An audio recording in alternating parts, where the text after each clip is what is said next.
Bonjour à toutes et à tous, c'est Mehdi. Vous écoutez le deuxième épisode de Derrière le voile, qui ne ressemble plus trop au podcast cinéma que c'est à la base. Donc d'avance, je suis désolé de ça. Surtout, je suis désolé pour la qualité de ce que je vais vous présenter, parce que aujourd'hui, on va écouter le pré-montage de ce que Corentin a enregistré la semaine dernière. L'épisode n'est pas du tout mixé, j'ai vraiment pas eu le temps de le faire et je vous avoue que j'ai pas le cœur. Donc je vais l'écouter brut, comme ça, on va l'écouter ensemble, et puis on verra, on trouvera des indices. Je vous avoue que, après le message d'hier, j'ai reçu pas mal de commentaires d'encouragement, donc merci à vous, je suis vraiment inquiet. Donc après tout ça, j'ai commencé un petit peu à fouiller, à essayer de réfléchir à où est-ce qu'il aurait pu aller, et j'ai absolument trouvé aucun indice. Je n'ai aucune nouvelle, donc je sais pas quoi faire, donc j'essaye quand même de faire des choses pour essayer de comprendre. Donc ça commence par écouter absolument tout ce qu'il a enregistré la semaine dernière. Je suis sûr qu'on va trouver des indices. Je suis très inquiet, mais en même temps, il faut essayer de rationaliser. De ne pas penser au pire. Ça fait peu de jours. Il n'a pas dû aller bien loin, j'en suis sûr. Bon, allez, c'est parti, on écoute.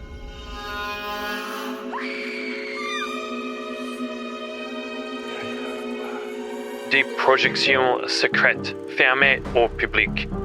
Ah, carrément. Vite, coach, pour que son film soit spécial. Peut-être que ça a déclenché des forces qui vont au-delà de notre compréhension. Contre toute attente, ces mots sont extraits de la conversation que nous avons eue avec Stofilm. Souvenez-vous, cet utilisateur Reddit qui postait en boucle la même réponse, qui disait qu'il était possible de voir le film et qu'il fallait le lui faire savoir. Nous avons eu la chance de pouvoir lui parler et nous n'avons pas été déçus. Vous êtes bien dans le deuxième épisode dédié au film Derrière le voile de László Piszkos. Ce film maudit dont la projection a viré au cauchemar le 9 août 1967. Ce film qui alimente autant de théories étranges que de hasards mystérieux. Comme cette date du 9 août qui revient sans cesse autour du film et de son réalisateur durant cette fin d'année 60. Nous allons continuer ensemble à nous pencher sur tout cela. Sur tout cela et bien plus encore. Nous allons continuer ensemble à chercher les réponses aux mystères qui entourent ce film si singulier. Vous écoutez Derrière le voile, épisode 2. Une émission de moi, avec moi, qui a un peu l'impression de porter l'émission tout seul. Je te blâme pas, mais un peu quand même. Bienvenue à vous les pélochards, bienvenue dans Derrière le voile. La semaine dernière, on vous a parlé du film en général, de son aura, de son avant-première morbide et des différents éléments un peu chelous qu'on trouve autour du film. Une actrice décédée 4 ans avant le tournage, une concordance de dates assez troublante avec cette date du 9 août qui revient et qui fait même écho à une autre date maudite pour le cinéma, celle de l'assassinat de Sharon Tate. Et bien sûr, la durée inscrite de 66,6 minutes. Donc pas mal d'éléments qui vont faire travailler les méninges des zététiciens en herbe. Aujourd'hui, j'ai envie de vous parler de l'homme et de l'artiste. Souvent distinguer l'homme de l'artiste, c'est une constante en France, au nom de l'indépendance de l'œuvre, de l'idée que, peu importe la moralité de l'artiste et de l'artiste en lui-même, ce qui prévaut, c'est l'œuvre. Mais comment faire quand l'œuvre va trop loin ? Quand l'artiste décide que son œuvre doit dépasser sa propre personnalité problématique ? Beaucoup me répondront que c'est la liberté du spectateur qui va voir ou ne pas voir cette œuvre qui en est seul juge. Qu'il ne faut pas interdire les œuvres. Mais quand une avant-première se passe comme celle de Derrière le voile, alors que faire ? Intéressons-nous à László Piszkos. Né en 1918 dans une famille riche hongroise, il a une enfance plutôt paisible. C'est en 1940 que Piszkos est réformé et qu'il reste travailler avec son père dans la fabrique d'horloges familiale. C'est là qu'il construit pour la première fois la caméra avec laquelle il filmera ses premiers essais. Piszkos est spécial. Selon le livre hongrois qui lui est consacré, Le Maître des Ombres, le petit László a fabriqué sa première caméra avec laquelle il s'amusait à filmer des dissections d'animaux vivants. Le gamin est perturbé. Il voyage beaucoup. Et pour cause, Le gamin est perturbé. Il voyage beaucoup. Et pour cause, la mort de sa mère d'abord, puis l'engagement de son père pour les nazis en 1938. En 1945, son père, ayant fait fortune, est relaxé en 1946. Aujourd'hui, les montres Piszkos sont encore une référence en Europe. Bon, je me demande si c'est pas un peu chiant quand même. J'ai l'impression de faire un exposé à la fac là. C'est vrai que c'est un peu long. Mehdi, je sais que tu voudrais jamais couper, t'aimes trop l'exposé, mais je crois vraiment qu'on doit se faire un peu chier. Donc j'enregistre tout, au cas où. Mais note que je trouve ça long. On coupera ce que tu veux quand on t'aura retrouvé. En 1956, il rentre à l'école supérieure d'art dramatique et cinématographique à Budapest, d'où il se fait virer. Il rencontre et devient ami avec le grand Istvan Szabo. Pourquoi je fais un Zvava? Ils sont très chiants, ces potes, à dire. Istvan Szabo. Bon, tu couperas ça, Mehdi. Avec qui il se brouille. Avec qui. Bon. En 1956, il rentre à l'école supérieure d'art dramatique et cinématographique à Budapest, d'où il s'est fait virer. Et il rencontre et devient ami avec le grand Istvan Szabo, avec qui il se brouille à la même époque. La cause pour laquelle il se fait virer de la fac, c'est qu'il tente de filmer une tentative forcée de faire l'amour. Piscos filme des meurtres d'animaux, des viols, et fait carrière. Dans les années 60, il réalise 2 films, Les premières heures du jour et 25 avenues de la peur. Si le deuxième est un polar somme toute classique, un peu étrange quand même parce que le policier dans le film est en couple avec 2 jeunes filles, 2 ados qui vont au lycée, à peine majeures, ça pose un peu les bases du personnage. Mais bon, c'est aussi une époque dont on va dire que l'artiste n'est que le reflet de son époque. Pour l'autre film, en revanche, Les premières heures du jour, c'est différent. Encore une fois, je ne l'ai jamais vu. Il existe une copie DVD à ce jour d'un éditeur norvégien, mais je n'ai pas réussi à trouver d'exemplaire.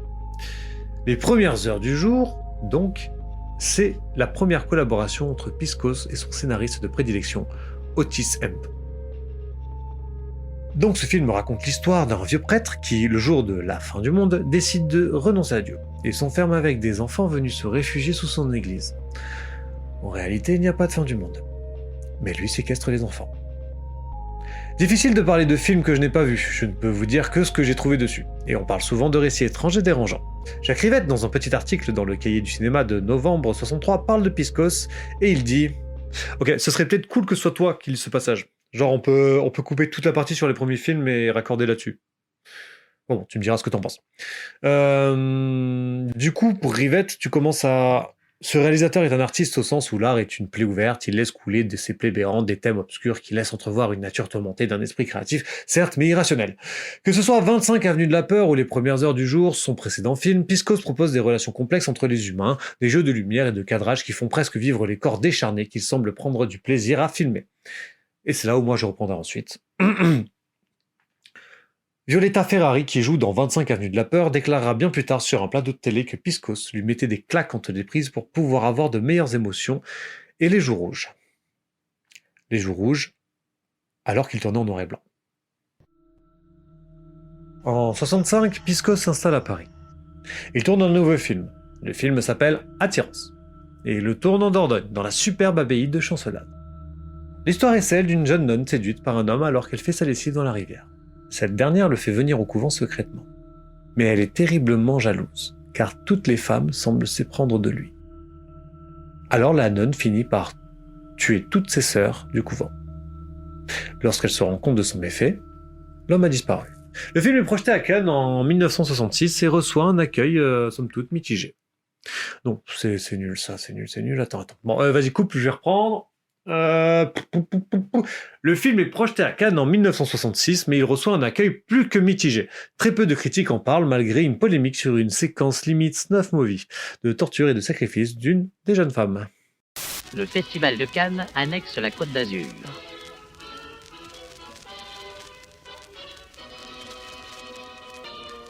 Arrivé ce matin, Gina Lollobrigida a enflammé le tapis rouge. Les flashs ont mobilisé tour à tour Alain Delon et Kirk Douglas dans un crépitement interminable. Les stars sont de sortie, tout comme les films. Une semaine que le festival a commencé, et déjà, un scandale a éclaté. Le film hongrois de Laszlo Piscos a choqué. Le Festival de Cannes, c'est un film qui ne laissera personne indifférent, paraît-il, qui est présenté ce soir au festival.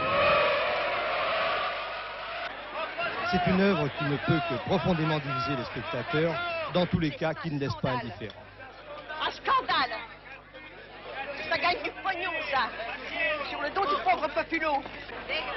Oui, madame! La salle s'est vidée, alors qu'une scène de torture n'en finissait pas. Le film s'est terminé sous les huées de la salle. C'est aussi ça, Cannes. Le film Attirance est inspiré par les événements réels qui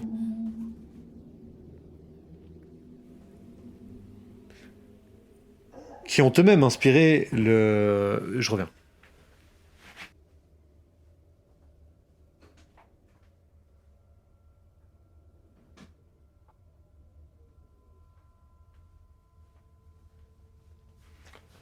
Chelou. J'en étais où? Le film Attirance est inspiré par les événements réels qui ont eux-mêmes... Bon, pardon, je suis plus dedans, je sais pas, c'est... Le film Attirance, inspiré par les événements réels qui ont eux-mêmes inspiré Les Diables de Loudun, d'Aldous Huxley, Piscos s'empare du personnage de Jeanne Belsier, ou la fameuse Jeanne des Anges, et nous livre un pamphlet qui a sûrement inspiré cet excellent film de 1971, Les Diables de Ken Russell. Pour ma part, c'est le seul film de Piscos que j'ai vu sur une copie VHS polonaise dégueu que j'ai réussi à acheter sur le net à 150 balles. Autant vous dire que c'est culte. Pas distribué, et je comprends à la fois l'emballement et le dégoût pour ce film. Il est passionnant, érotique, étrangement attirant, mais tout en lui pue le malsain. On dirait que chaque scène est une torture pour ces comédiens, comme s'ils étaient drogués et forcés de jouer. Le montage que j'ai vu est celui sorti en salle, expurgé de sa scène de torture insoutenable. Petite parenthèse pendant que j'enregistre ça, juste une petite idée comme ça, je me dis... Enfin, du moins, je me rends compte que ce serait pas con de demander à... Attends, mais... C'est relou, ça. C'est relou.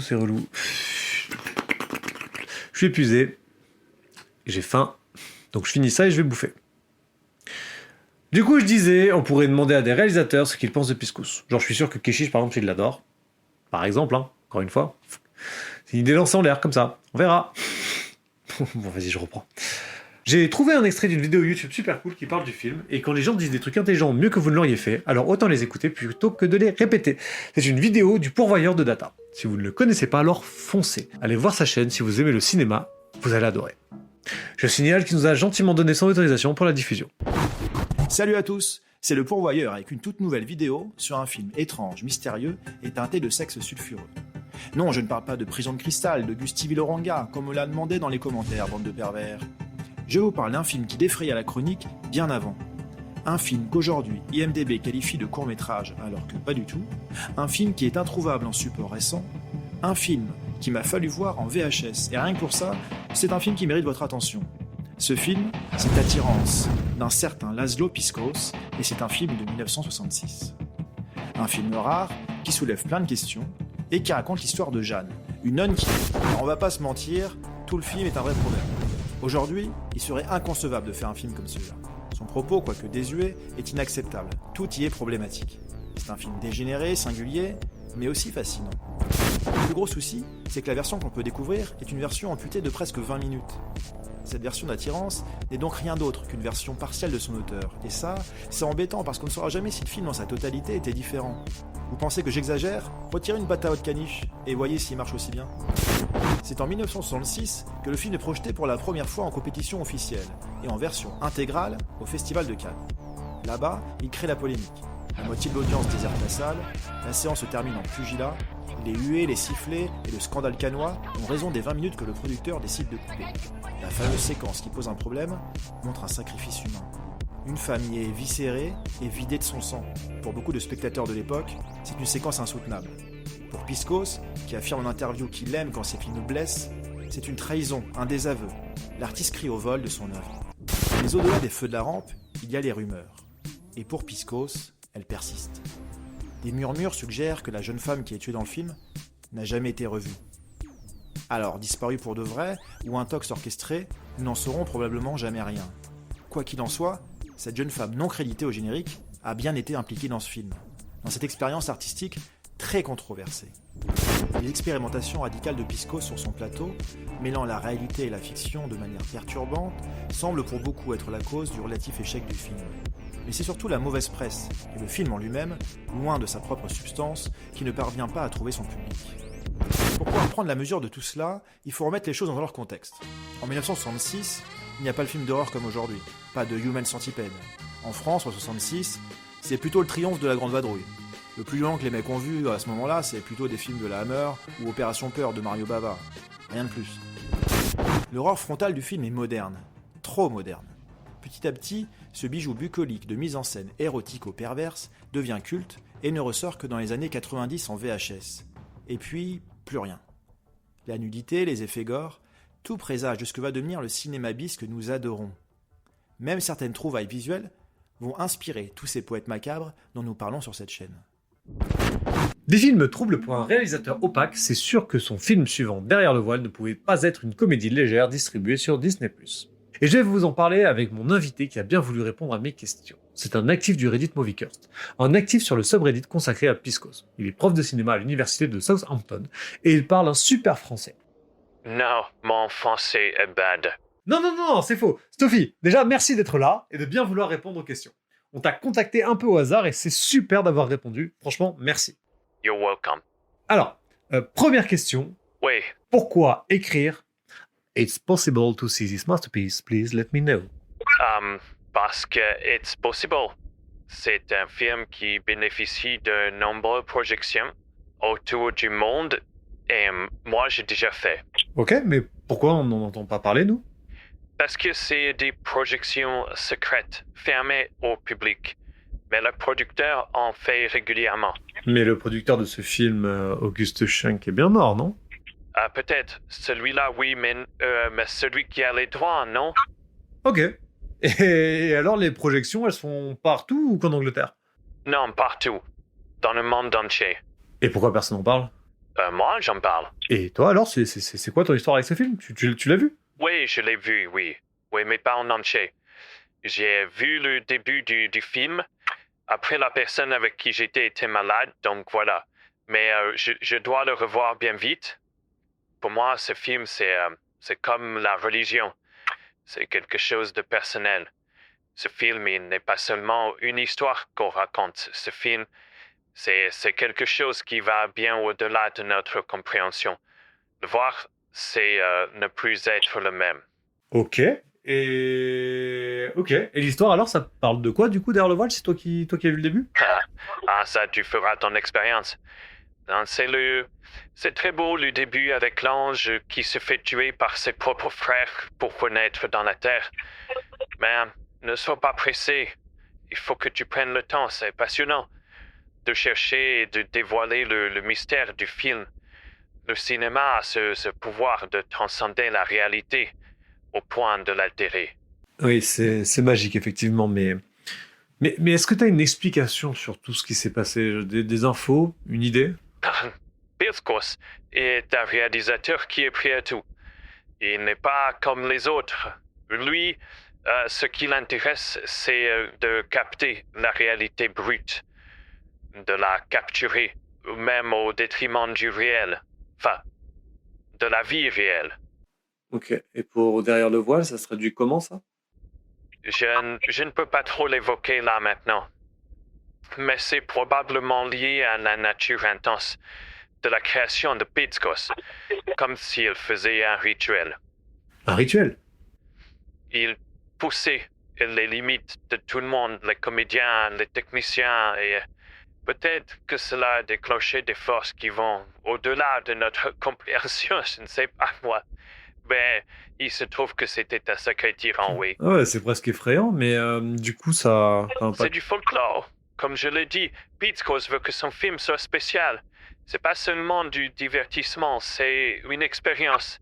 La rareté des projections le rend encore plus précieux. C'est sa façon de maintenir le mystère, en gardant un semi-secret. Comme ça, il attise l'attention et l'engouement des vrais passionnés du cinéma comme nous. C'est dingue, en vrai, ça me fascine. Pour toi, c'est du marketing bien orchestré. On est fort pour ça en Angleterre. Regarde Rocky Horror Picture Show. Ok, mais merci beaucoup en tout cas, Stoffy, de partager ces informations avec nous, c'est vraiment très intriguant. Merci à toi. Piscos reste une énigme, mais c'est cette énigme qui le rend éternel. Voilà, c'était l'intégralité de l'épisode 2 qu'on vient d'écouter, et cet anglais est vraiment chelou. Ce qu'il raconte sur Piscos, là, sa manière de s'exprimer, l'énigme qui le rend éternel, c'est chaud quand même. On parle quand même d'un auteur qui est hyper problématique. Bref, moi j'ai rien entendu de dingue dans cet épisode, donc je sais pas pour vous. Si jamais vous voulez me laisser des messages ou me faire remarquer des choses, n'hésitez pas. Il nous reste encore pas mal d'audio, et puis il y a 2 interviews apparemment aussi, donc on s'écoutera ça demain. Je ferai aussi un épisode spécial. Je vous dis à demain, je vais essayer d'aller dormir un peu parce que j'en peux plus. Mais demain, j'espère avec de bonnes nouvelles. À bientôt à tous, et faites attention à ce que vous regardez.